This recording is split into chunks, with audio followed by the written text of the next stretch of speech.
Hello, I am Imolayo Adisa of Gifted Hands Drum Academy, and we are here once again on one of our drum tutorial series where we teach you how to play the African drum. So today I'll say welcome to this episode, and in this episode we'll be teaching you how to play this omele ishaju like we introduced in our previous episodes.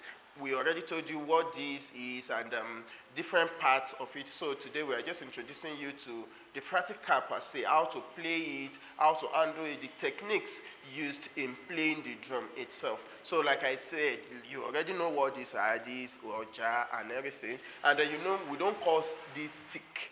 We don't call this stick. This is okpa.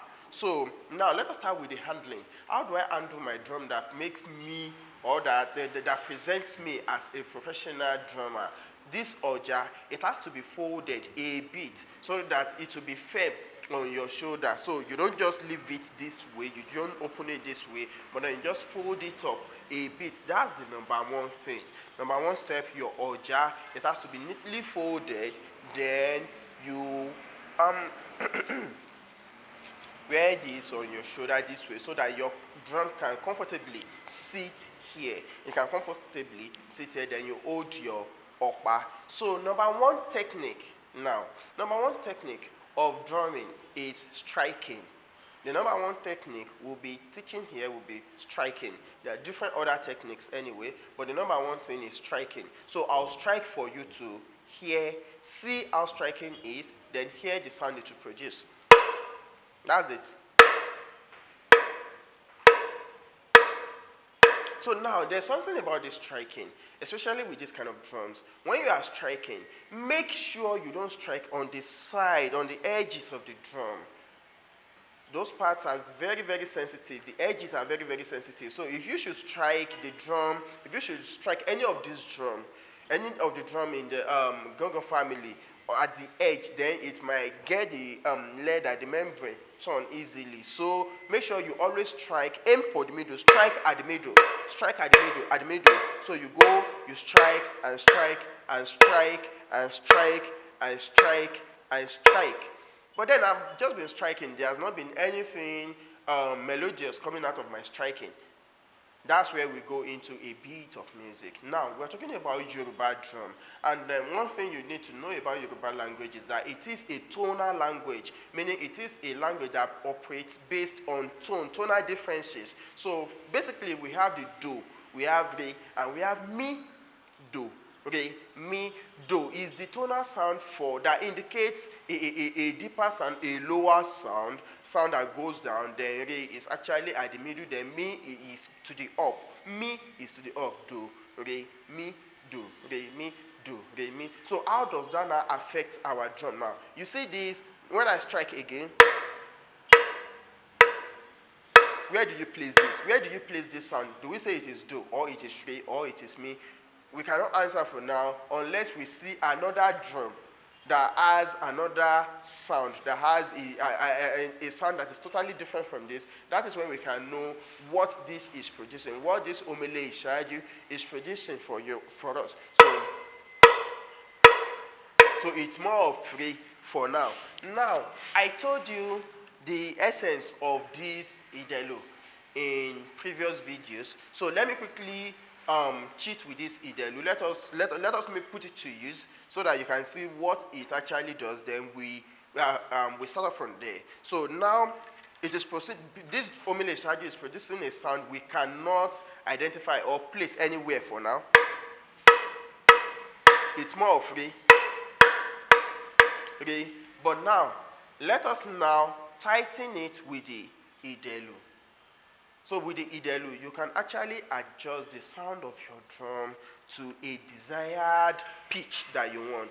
You can adjust the sound of your drum to a desired pitch. So now, as I'm tightening this now, then you see that the sound will go up a bit. The sound of my omele ishaju will go up a bit. Don't forget, we are working on techniques of playing the drum. So this tightening will make the sound go up a bit. Something that has been sounding re, re, re initially. See what is coming out. It's like me, up, me, me, me, me, me, me. So now, playing a tune with this, playing a rhythm with this, has to do with a lot of things. So I'll do the striking alone. I'll do you the striking. I'll just introduce the striking alone for now. So let's go. Two striking of this, Mimi.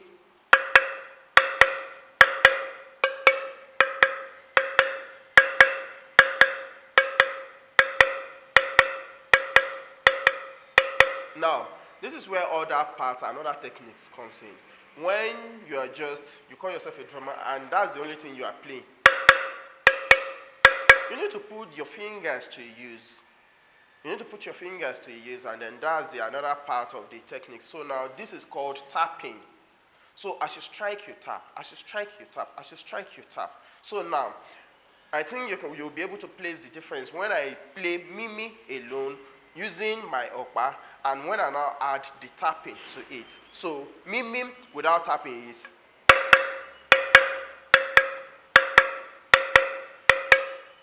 Fine. Now let me do my Mimi with tapping.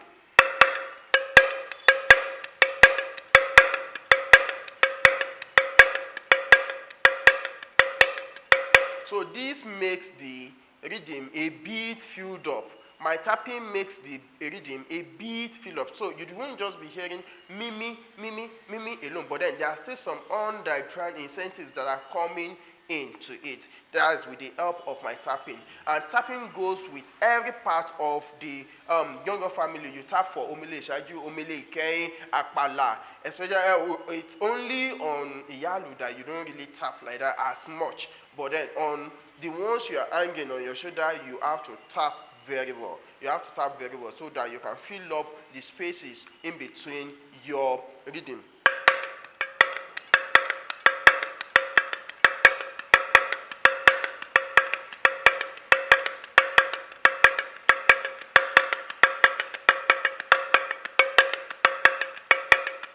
So the third technique now, still about playing the drum, is dropping. Some of us, instead of striking, we drop. But then we don't often make use of the dropping. So this is just dropping. I'm not striking, this striking. But dropping, just drop your okpa on the surface. So this can, once in a while, come in between your beat. Say, I go with the same Mimi.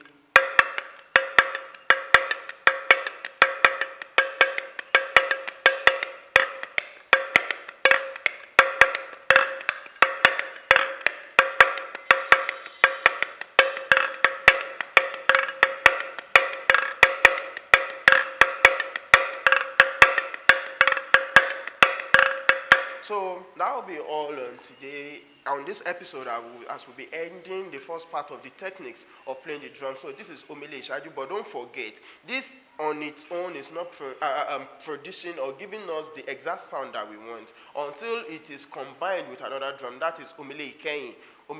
Then that is when we can have the normal rhythm or any desired rhythm that we want, or get the full work of this Omele Shaju. So in the next episode, I'll be introducing Omele Ikeyin and combining the sound of Omele Ikeyin and Omele Shaju. So I've already told you and I'm giving you the techniques of handling this Omele Shaju, but then if you are a beginner, you need to practice this often and often and often, meaning you need to keep watching this video as many times as possible. It's free. Just come online, watch it as many times, get it downloaded, watch it and play alongside myself. And who knows, probably after playing for a quite number of times, you might even be better than me myself. So that's just it. So are you sure you have actually gained anything from this episode? If yes, then I want to see evidences from you. So I want you to do a video of yourself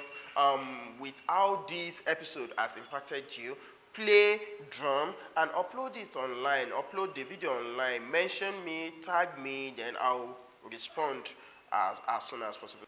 Alright, fine. So after watching this episode, you might feel there's something I'm leaving behind. Probably there's a technique I didn't mention. Of course, there's no island of knowledge. No man is an island of knowledge. So please, you can feel free to ask your questions. There will actually be a video. I'll do a video to address whatever question it is that you are asking or you would want to ask.